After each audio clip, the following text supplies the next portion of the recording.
সবুজ ধান ক্ষেতের মাঝখানে একটা ছোট্ট গ্রাম। সেই গ্রামেরই এক মিষ্টি মেয়ে মায়া আজ তার রান্নার ব্লগ শুরু করছে।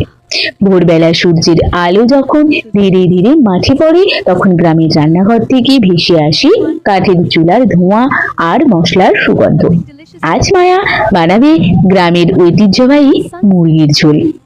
প্রথমে তাজা মুরগি, পেঁয়াজ, রসুন, আদা আর কিছু গ্রামের মশলা নিয়ে মায়া রান্নার প্রস্তুতি শুরু করলো।